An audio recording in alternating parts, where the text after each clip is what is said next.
Bayangkan seorang anak kecil sedang bermain di padang gurun Bani Sa'd. Tidak ada yang aneh saat itu. Ia hanya bersama teman-temannya menggembala kambing seperti anak-anak lainnya. Namun tiba-tiba, dua sosok asing berpakaian putih turun ke lembah itu. Mereka mendekati anak itu, membaringkannya di tanah, lalu membelah dadanya. Anak-anak yang melihatnya ketakutan. Mereka berlari pulang sambil berteriak bahwa Muhammad telah dibunuh. Sebelum kita lanjut ke kisah ini sampai selesai, pastikan Anda sudah menekan tombol subscribe dan mengaktifkan lonceng notifikasi. Karena di channel Lentera Kisah ini, kita sedang mengikuti perjalanan hidup Nabi Muhammad secara runtut dari sumber-sumber sirah klasik. Di episode sebelumnya, kita telah sampai pada satu keputusan penting. Halimah As-Sa'diyah akhirnya membawa Muhammad kecil kembali kepada ibunya di Makkah. Halimah berdiri di hadapan Aminah dengan satu harapan di dalam hatinya. Ia datang bukan sekadar untuk mengembalikan anak yang selama ini berada dalam asuhannya. Ia datang membawa sebuah permintaan. Dengan suara yang lembut ia berkata, "Wahai ibu anak ini, bagaimana jika engkau membiarkan anakmu tetap tinggal bersamaku sampai ia tumbuh lebih kuat?" Halimah dan suaminya terus membujuk dengan penuh harap. Mereka berkata bahwa tinggal beberapa waktu lagi di Bani Sa'd akan lebih baik bagi anak itu. Tubuhnya akan semakin kuat sebelum akhirnya kembali ke Makkah untuk selamanya. Akhirnya Aminah luluh. Ia mengizinkan Muhammad kecil kembali bersama Halimah.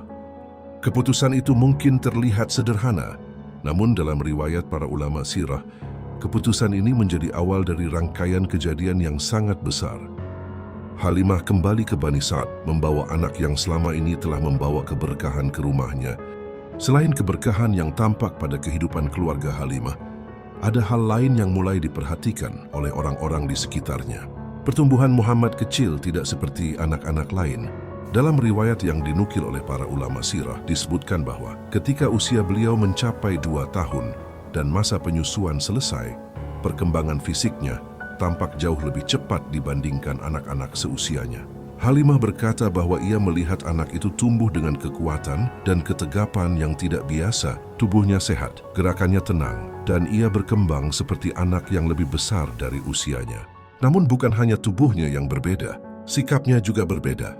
Anak-anak di perkampungan biasanya berlarian tanpa arah, bermain dengan gaduh, atau bertengkar satu sama lain. Muhammad kecil tidak demikian. Ia tetap bermain bersama mereka. Tetapi ada ketenangan dalam dirinya yang membuatnya tampak berbeda dari anak-anak lain. Halimah memperhatikan semua itu. Semakin lama ia bersama anak ini, semakin ia merasa bahwa ia sedang merawat seseorang yang memiliki masa depan besar. Namun pada saat itu, ia belum memahami sepenuhnya apa yang akan terjadi. Suatu hari Muhammad kecil memperhatikan sesuatu yang sederhana. Setiap pagi, saudara-saudara susuannya keluar dari rumah.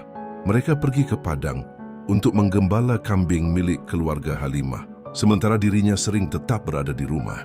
Ia memperhatikan hal itu beberapa waktu. Sampai akhirnya suatu hari, ia bertanya kepada Halimah, "Wahai ibu, mengapa aku tidak melihat saudara-saudaraku pada siang hari?" Halimah menjawab, "Mereka pergi menggembala kambing-kambing kami di padang. Mereka keluar sejak pagi dan kembali ketika hari mulai malam." Muhammad kecil mendengarkan jawaban itu. Lalu ia berkata kepada Halimah, "Kalau begitu, izinkan aku pergi bersama mereka." Permintaan itu sebenarnya wajar. Anak-anak di perkampungan Bani Sa'd memang sejak kecil sudah terbiasa membantu menggembala ternak keluarga. Namun bagi Halimah, anak ini bukan anak biasa. Ia selalu merasa perlu menjaganya dengan lebih hati-hati. Meski demikian, akhirnya Muhammad kecil mulai ikut keluar bersama saudara-saudara susuannya menuju padang. Ia pergi bersama mereka pada pagi hari, dan setiap kali ia keluar, ia pergi dengan wajah yang tenang dan penuh kegembiraan. Tidak ada tanda apapun bahwa sesuatu yang luar biasa akan terjadi. Namun tiba-tiba salah seorang anak berlari sekuat tenaga kembali ke rumah. Ia adalah saudara susuan Nabi. Nafasnya terengah-engah, wajahnya penuh ketakutan. Ia berteriak memanggil Halimah dan ayahnya. "Wahai ibu, wahai ayah, cepatlah!" Mereka terkejut melihat keadaan anak itu. Lalu ia berkata dengan suara yang masih gemetar, "Saudaraku yang Quraisy itu, Muhammad, telah didatangi oleh 2 orang laki-laki berpakaian putih. Mereka membaringkannya di tanah. Kemudian mereka membelah dadanya." Anak-anak yang melihat kejadian itu sangat ketakutan. Mereka tidak memahami apa yang sedang terjadi. Bagi mereka, yang terlihat hanyalah dua sosok asing berpakaian putih yang sedang melakukan sesuatu pada tubuh Muhammad kecil. Ketika mendengar kabar itu, Halimah dan suaminya langsung bangkit. Mereka berlari menuju tempat anak-anak itu menggembala. Hati mereka dipenuhi kecemasan. Mereka tidak tahu apa yang sebenarnya sedang terjadi. Ketika mereka sampai di tempat anak-anak menggembala, mereka segera mencari ke sekeliling lembah. Tidak lama kemudian mereka melihatnya. Muhammad kecil berdiri di sana. Ia tidak terbaring di tanah. Ia tidak terluka seperti yang mereka bayangkan. Namun wajahnya terlihat pucat. Ia berdiri sambil memandang ke arah langit. Halimah segera berlari mendekatinya. Ia memeluk anak itu dengan erat. Ayah susunya juga memeluknya dengan penuh kekhawatiran. Mereka bertanya dengan tergesa. Muhammad kecil kemudian menceritakan apa yang baru saja ia alami di padang itu. Dalam beberapa riwayat yang dibawakan oleh para ulama sirah, di antaranya dalam riwayat Ibnu Ishaq, At-Tabari, dan juga riwayat dari Shaddad bin Aus, beliau menjelaskan bahwa yang datang kepadanya bukan sekadar dua orang biasa. Mereka adalah malaikat. Beliau berkata bahwa saat itu ia sedang berada di lembah bersama teman-temannya. Tiba-tiba datang beberapa orang kepadanya. Dalam sebagian riwayat disebutkan 2 malaikat, dan dalam riwayat lain disebutkan 3 malaikat. Salah seorang dari mereka membawa sebuah bejana. Dalam riwayat disebutkan bejana itu seperti baskom dari emas atau wadah dari batu zamrud hijau, dan di dalamnya terdapat sesuatu yang sangat dingin seperti salju. Mereka mendekatinya dengan tenang, kemudian mereka membaringkannya di tanah dengan lembut. Muhammad kecil mengatakan bahwa mereka membelah dadanya dari bagian dada hingga ke bawah. Namun ia menegaskan satu hal yang sangat penting. Ia tidak merasakan sakit ataupun luka yang menyiksa. Setelah dadanya dibelah, disebutkan bahwa mereka mengeluarkan segumpal kecil yang berwarna hitam. Lalu mereka membuang bagian itu.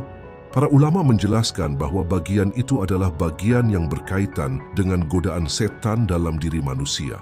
Setelah itu mereka mencuci hati beliau. Dalam beberapa riwayat disebutkan bahwa hati itu dicuci dengan air salju atau sesuatu yang sangat dingin. Mereka membersihkannya dengan sangat teliti. Tidak lama setelah peristiwa itu selesai, penduduk perkampungan Bani Sa'ad mulai berdatangan ke tempat itu. Mereka mendengar teriakan anak-anak yang berlari dari padang. Anak-anak itu berteriak meminta pertolongan. Orang-orang yang mendengar cerita itu mulai merasa takut. Sebagian dari mereka berkata, mungkin anak ini telah disentuh oleh sesuatu yang tidak terlihat. Dalam bahasa orang Arab saat itu, mereka menyebutnya lammam atau gangguan dari makhluk halus. Karena itulah sebagian dari mereka berkata kepada Halimah, bawalah anak ini kepada seorang kahin. Seorang kahin adalah orang yang biasa dimintai penjelasan tentang hal-hal yang dianggap aneh atau tidak dipahami oleh masyarakat saat itu. Namun Muhammad kecil segera berkata dengan tenang, tidak ada sesuatu yang menimpaku seperti yang kalian katakan. Aku merasa diriku baik-baik saja. Hatiku juga baik. Ayah susunya memperhatikan perkataan itu. Ia berkata kepada orang-orang di sekitarnya, tidakkah kalian mendengar bagaimana jelasnya perkataan anak ini? Namun sebagian orang tetap merasa khawatir. Akhirnya mereka tetap membawa Muhammad kecil kepada seorang kahin untuk melihat keadaannya. Ketika mereka sampai, mereka mulai menceritakan apa yang telah terjadi di padang. Mereka menyebutkan bahwa 2 orang berpakaian putih datang, membaringkan Muhammad kecil, lalu membelah dadanya. Setelah mendengar cerita itu, kahin tersebut berkata, biarkan aku mendengar langsung dari anak itu.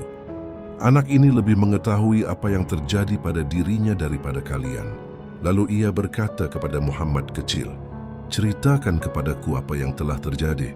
Muhammad kecil kemudian mengulangi kisah yang sama. Ia menceritakan bagaimana para malaikat datang kepadanya, membelah dadanya, mengeluarkan hatinya, membersihkannya, lalu mengembalikannya kembali. Kahin itu mendengarkan dengan penuh perhatian. Namun tiba-tiba wajahnya berubah. Ia segera memeluk Muhammad kecil dengan kuat. Lalu ia berteriak dengan suara keras kepada orang-orang di sekitarnya, wahai orang-orang Arab. Orang-orang terkejut mendengar teriakannya. Bunuhlah anak ini dan bunuhlah aku bersamanya. Orang-orang semakin terkejut. Kahin itu kemudian berkata, "Demi Lata dan Uzza, jika kalian membiarkan anak ini hidup hingga dewasa, ia akan mengubah agama kalian. Ia akan merusak keyakinan nenek moyang kalian. Ia akan datang kepada kalian dengan agama yang belum pernah kalian dengar sebelumnya." Kata-kata itu membuat Halimah sangat marah. Ia segera menarik Muhammad kecil dari pelukan kahin itu. "Engkau lebih gila daripada anak ini. Andai aku tahu engkau akan mengatakan hal seperti ini, aku tidak akan pernah membawanya kepadamu." Halimah tidak ingin mendengar satu kata pun lagi dari kahin itu. Setelah kejadian itu, Halimah membawa Muhammad kecil kembali ke rumahnya di perkampungan Bani Sa'd. Namun kegelisahan mulai memenuhi hati keluarga itu. Apa yang mereka lihat di padang tadi bukanlah sesuatu yang biasa. Perkataan kahin tadi juga membuat mereka semakin khawatir. Suami Halimah berkata kepadanya, "Wahai Halimah, aku khawatir sesuatu telah menimpa anak ini." Lalu ia berkata, "Lebih baik kita kembalikan anak ini kepada keluarganya sebelum sesuatu terjadi padanya." Halimah memahami maksud suaminya. Selama ini ia sangat ingin mempertahankan Muhammad kecil di rumahnya. Keberkahan yang mereka rasakan sejak kedatangannya sangat besar. Namun setelah peristiwa yang baru saja terjadi, mereka mulai merasa bahwa anak ini berada dalam penjagaan yang tidak mereka pahami. Akhirnya mereka mengambil keputusan mereka akan membawa Muhammad kecil kembali ke Makkah dan menyerahkannya kepada ibunya. Perjalanan itu pun dilakukan. Akhirnya mereka sampai di Makkah. Di sana Aminah menyambut mereka. Namun Aminah segera menyadari sesuatu yang aneh. Dulu Halimah sangat ingin mempertahankan anak ini di rumahnya. Sekarang ia justru membawanya kembali lebih cepat dari yang direncanakan. Aminah memandang Halimah dengan penuh perhatian. Lalu ia bertanya, "Apa yang membuatmu membawa anakku kembali secepat ini? Bukankah engkau dahulu sangat ingin ia tetap tinggal bersamamu?" Halimah mencoba menjawab dengan hati-hati. Ia berkata bahwa masa penyusuan telah selesai. Ia juga mengatakan bahwa ia khawatir sesuatu akan menimpa anak itu. Namun Aminah merasa bahwa jawaban itu belum sepenuhnya jujur. Ia memandang Halimah dengan lebih serius. Kemudian ia berkata, "Tidak, ini bukan alasan yang sebenarnya. Ceritakan kepadaku apa yang telah terjadi." Halimah mencoba menghindari pertanyaan itu. Namun Aminah terus mendesaknya. Akhirnya Halimah tidak bisa lagi menyembunyikan apa yang telah terjadi. Ia mulai menceritakan peristiwa yang terjadi di padang Bani Sa'd. Ia juga menceritakan bagaimana orang-orang di perkampungan merasa ketakutan setelah mendengar kejadian itu. Setelah mendengar semua cerita itu, Aminah justru tidak terlihat panik. Ia tidak menunjukkan ketakutan seperti yang dibayangkan oleh Halimah. Sebaliknya, ia berkata dengan tenang, "Apakah engkau khawatir bahwa setan telah menyentuh anakku?" Halimah menjawab dengan jujur, "Ya, aku khawatir akan hal itu." Namun Aminah menggelengkan kepalanya. Ia berkata dengan penuh keyakinan, "Tidak, demi Allah setan tidak memiliki jalan untuk menguasai anakku."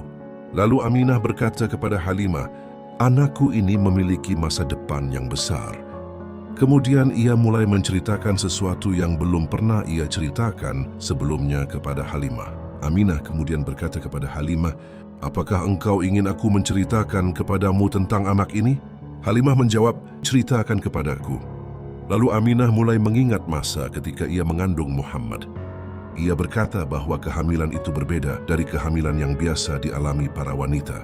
Ia tidak merasakan kesulitan yang berat sebagaimana biasanya dialami oleh wanita yang mengandung. Namun ada satu peristiwa yang sangat ia ingat. Suatu malam ia melihat sesuatu dalam mimpinya. Ia berkata kepada Halimah, "Ketika aku mengandungnya, aku melihat dalam mimpiku seolah-olah keluar dari diriku sebuah cahaya. Cahaya itu sangat terang. Cahaya itu memancar hingga menerangi tempat yang sangat jauh. Dalam riwayat disebutkan bahwa cahaya itu menerangi istana-istana Busra di negeri Syam.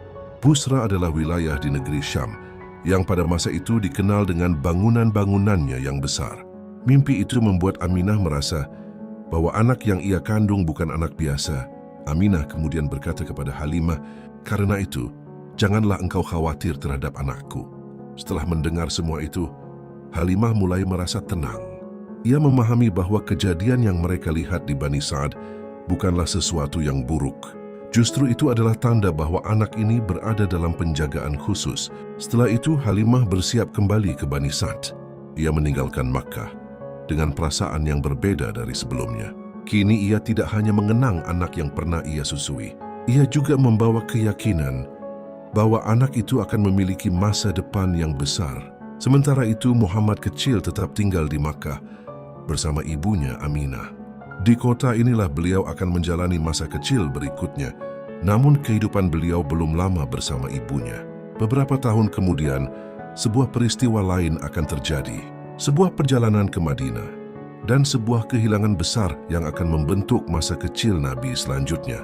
Kisah itu akan menjadi bagian berikutnya dalam perjalanan hidup beliau. Kisah itu akan kita bahas pada episode berikutnya. Jika menurut Anda kisah ini bermanfaat, silakan bagikan video ini kepada keluarga dan teman-teman Anda dan tuliskan di kolom komentar pelajaran apa yang paling Anda dapatkan dari kisah masa kecil Nabi ini. Terima kasih telah menyaksikan Lentera Kisah. Sampai jumpa pada kisah berikutnya.